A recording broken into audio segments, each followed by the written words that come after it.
one hand. He came in the corner at the 6th round and said, my hand is hurting. And if you look at the tape, I said, man, I don't want to hear that. Fight through it.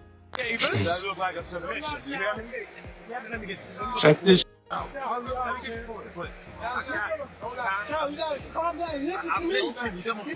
Hey, come on now. Tank don't with Coach Cal. When Tank was walking up, it looked like Coach Cal was about to give him that hug like you always do, and Tank just brushed him off like they hit. Whoop, excuse me. Out of here now. During the highly anticipated Lamont Roach fight, tensions boiled over when Coach Calvin Ford erupted over Gervonta Davis's on-air arguing. Known for his disciplined approach, Ford's outburst shocked the boxing community, leading fans and pundits scrambling to understand the heated exchange.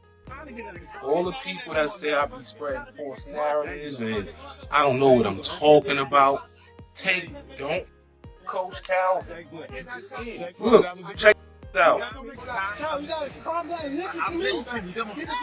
And then, look, Tank lost it. He totally lost it. For years, Calvin Ford has been instrumental in Gervonta Davis's rise in boxing. His guidance, alongside longtime associate Kenny Ellis, formed the foundation of Davis's training regimen. Their partnership was often likened to legendary boxer-trainer duos, symbolizing both technical expertise and unwavering loyalty. So when an unexpected argument erupted during the Roach fight, it wasn't just a tactical disagreement. It was a deeply personal moment that tested the strength of their long-established bond. Now it seems like Coach Cal on point, so you're not paying Tank no mind. And Tank go over here, he go to this nigga. Now watch this he do. He gonna lift his jacket up and like, our conversation is a secret. I don't want him to hear it. Type. Like, yo, what's up with Coach Cal and Tank? They really don't with each other? Like, what? And he brush him off again. Like, don't touch me type. Like, you see that? According to multiple sources and leaked audio clips circulating on social media, the incident occurred amid the intense atmosphere of the fight. As Davis appeared to vent or question decisions mid-action, Ford lost his composure. His reaction was raw, a mix of disbelief and frustration, as he reprimanded Davis for what he perceived as a lapse in focus and discipline. While the exact words remain a topic of debate, the consensus is that Ford's remarks were harsh, underscoring his firm belief that a true champion must maintain composure and discipline, even in the heat of battle. How he telling the person that taught him how to box who he should be listening to? Tank done lost it. The money, all that done went to his head. Twitter done went to his head. He lost it. He's gone, bro. I'm telling you. Cal, you guys calm down. Listen to me. Hey, come on now. Clips of Calvin Ford's tirade have gone viral, dividing fans into two camps: those who praise his no-nonsense approach and others who empathize with the immense pressure Davis faces in high-stakes bouts. Analysts argue that such moments, though controversial, reveal the raw intensity of the sport. Some see Ford's actions as a necessary wake-up call, while others worry it might disrupt the harmony within Davis's corner. In follow-up interviews, Ford clarified that his decision to step back for the Roach fight wasn't a permanent split. Instead, he hinted at a temporary shift in roles, emphasizing that the core training structure remained unchanged and that Davis was still part of his broader family. "I got Calvin tattooed on me. Calvin ain't going nowhere. Calvin is Pops. He ain't going anywhere," Gervonta Davis said 6 weeks before the Lamont Roach fight. However, to the surprise of many, Ford wasn't in Davis's corner that night, and the 30-year-old may have paid the price with the first non-victory of his career, though Tank expected Ford to be there on March 1. The seasoned coach had his own reasons for stepping away. For years, fans had grown accustomed to the familiar duo of Calvin Ford and Kenny Ellis, a partnership as iconic as Mike Tyson and Cus D'Amato. In more recent times, it mirrored the dynamic between Canelo Alvarez and Eddie Reynoso, or even the legendary Pacquiao-Roach connection. The trio of Gervonta Davis, Calvin Ford, and Kenny Ellis had become a fixture in the fight game, a bond fans relied on. So when Barry Hunter stepped into Davis's corner, it wasn't the sight they had expected or wanted. The reason behind the shakeup remains a mystery. However, in a conversation with Fight Hub TV, Ford offered some insight. Davis headlined his second PBC Amazon Prime Video pay-per-view event, and beyond the main attraction, the Barclays Center hosted a stacked lineup of electrifying bouts, including 2 thrilling light welterweight title showdowns. Ford stated, I'm still part of it, just from a different perspective. Like many others, he was eager to witness an intense showdown and see how Davis's training manifested in the ring. With Tank hailing from Baltimore and Roach representing DC, Ford recalled their frequent sparring sessions at the gym. He had always admired Roach's relentless work ethic and saw this as a major opportunity for him. Perhaps the narrative people are spinning isn't quite what it seems. "We ain't change up anything," Ford insisted, saying he had only stepped back while maintaining that the foundation of their training remained unchanged. The reporter carefully clarified that there was no suggestion of a rift or fallout between Ford and Davis. Their question simply inquired whether this brief separation had strengthened their connection, much like how time apart can deepen appreciation between family members when they reunite. "No, he came to see me, dead slow down and worrying about you, because boom, he knows that I spend time with my amateurs," Ford explained. "You both know me very well. I spend time with my amateurs all the time. That's my piece." Although Ford wasn't personally overseeing Tank's training, just knowing his whereabouts and that he was actively working gave him reassurance. He realized that time apart from Davis had given them both a deeper appreciation for their connection. When Ford stepped back into the gym, he could see it in the lightweight champion's eyes. He had been missed just as much as he had missed him. Barry Hunter also provided a similar sense of reassurance. "Calvin will be there. Coach Barry will be there. Coach Boovie will be there. And Kenny will be there as well," he said in an interview. Although Calvin Ford and Kenny Ellis weren't in Tank's corner for this fight, Hunter emphasized that Davis still had the support of other coaches, downplaying the significance of the change. He pointed out that this wasn't the first time adjustments had been made to Tank's corner. Hunter had been connected to Davis since his early amateur days, making him no stranger to the team.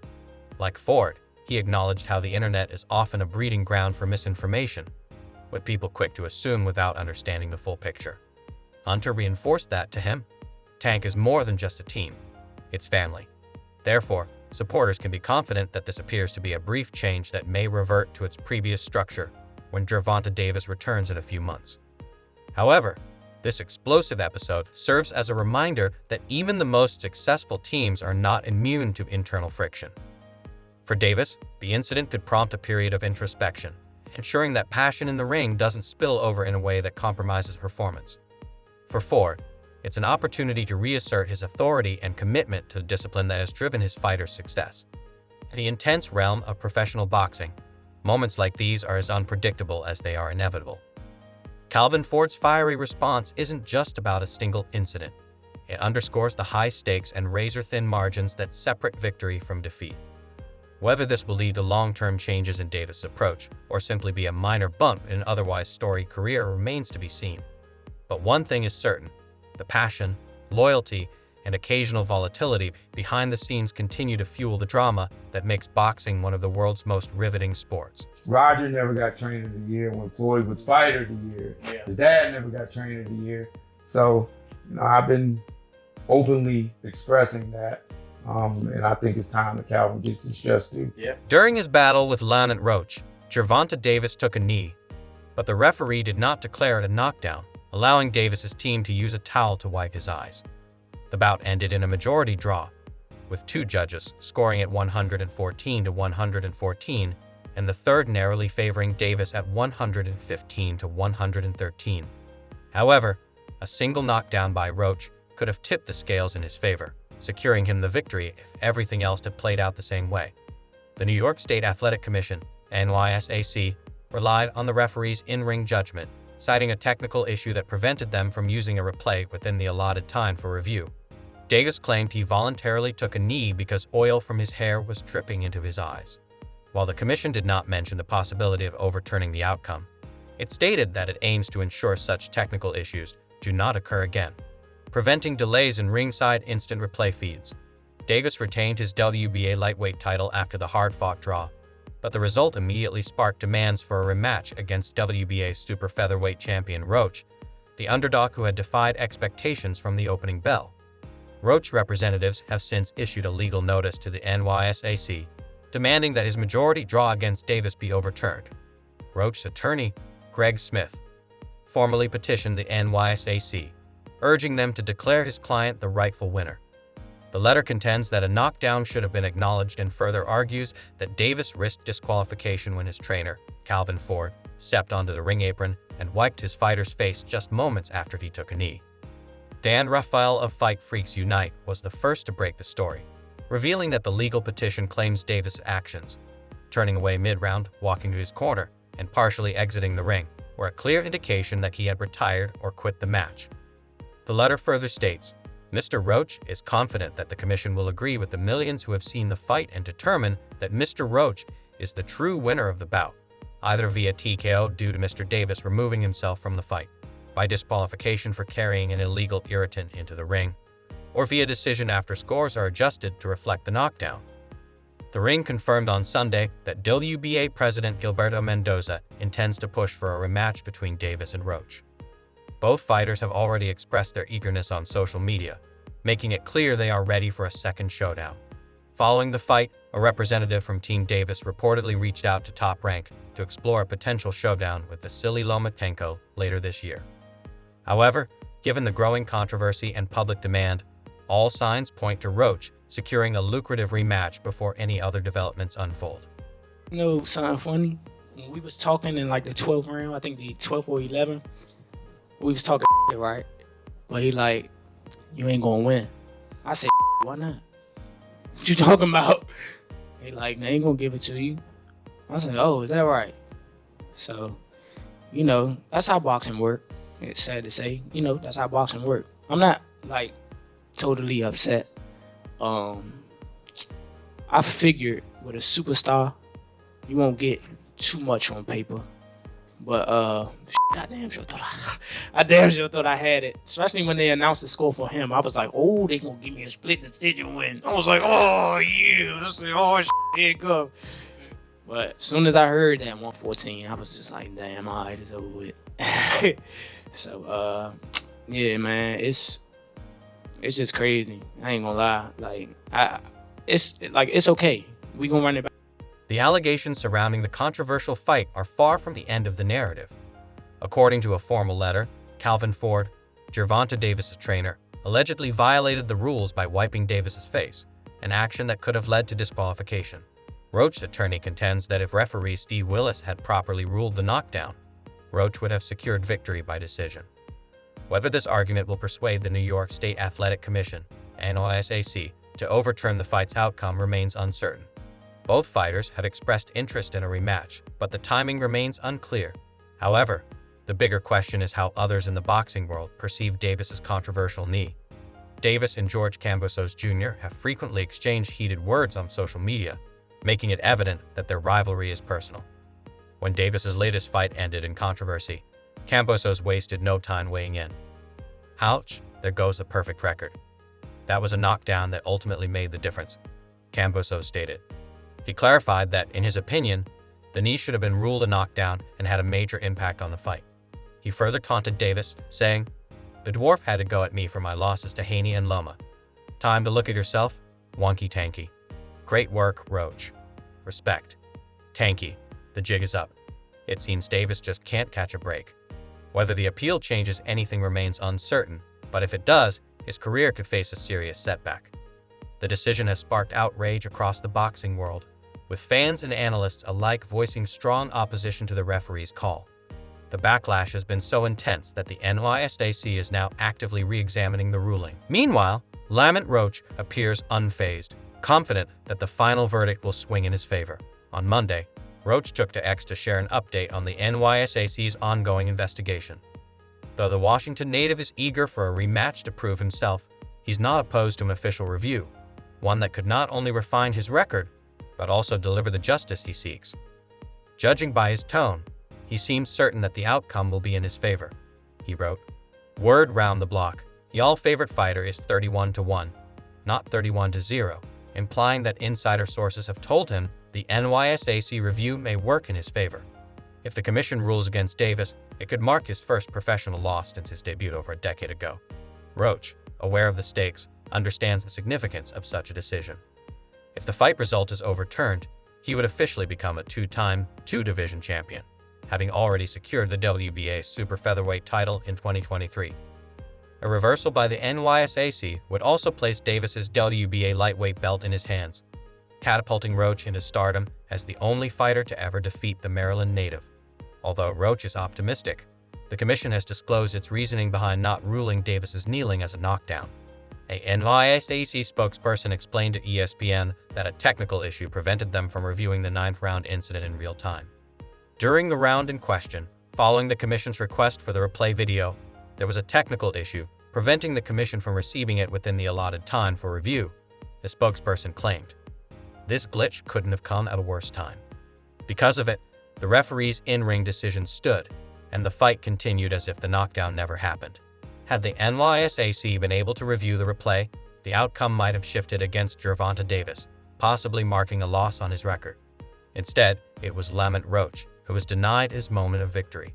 Roach is likely counting on the NYSAC to obtain the right footage, giving the commission another opportunity to reevaluate the situation. Meanwhile, things have taken a disastrous turn for Gervonta Davis.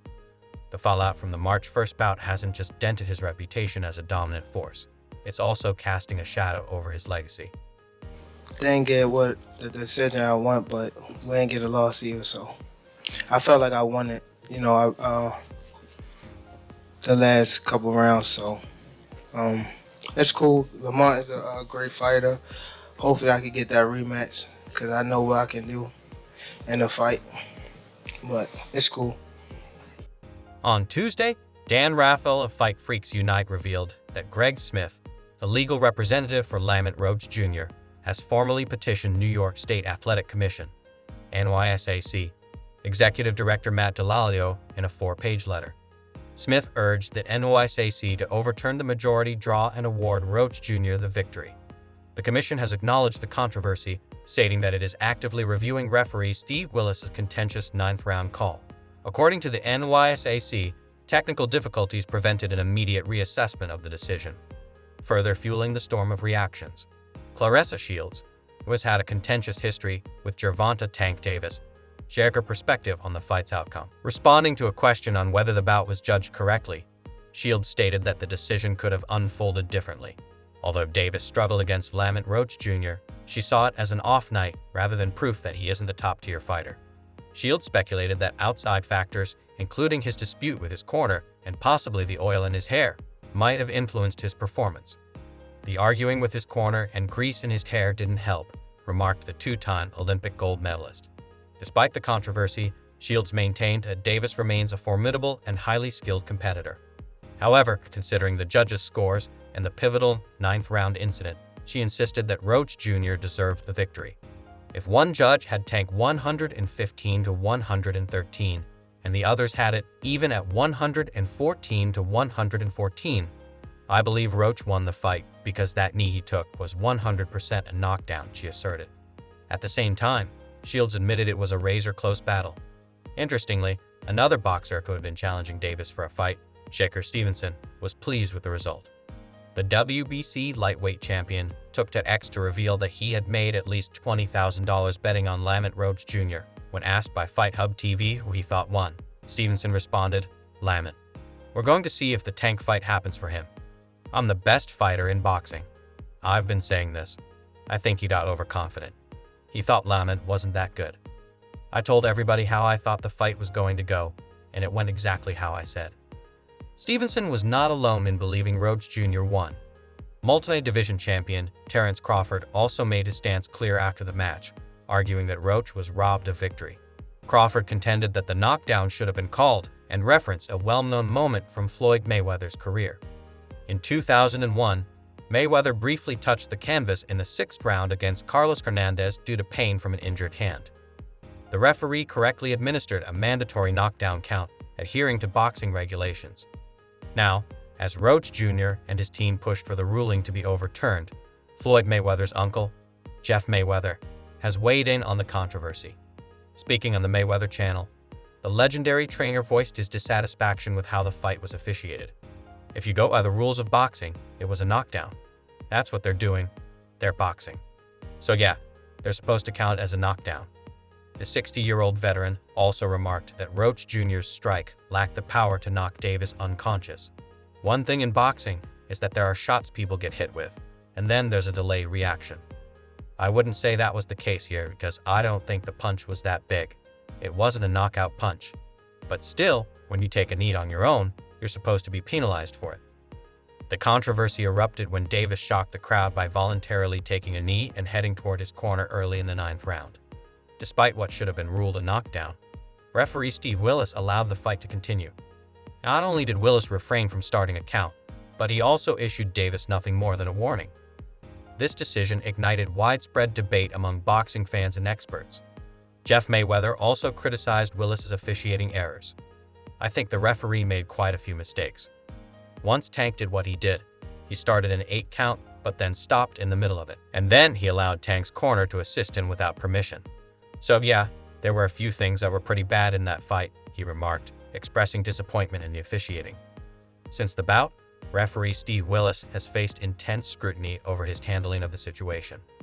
Even His Excellency Turki Alalshik did not hold back, taking a swipe at the New York official. While Jeff Mayweather acknowledged that Willis is human and may have been caught up in the moment, he stressed the importance of accountability.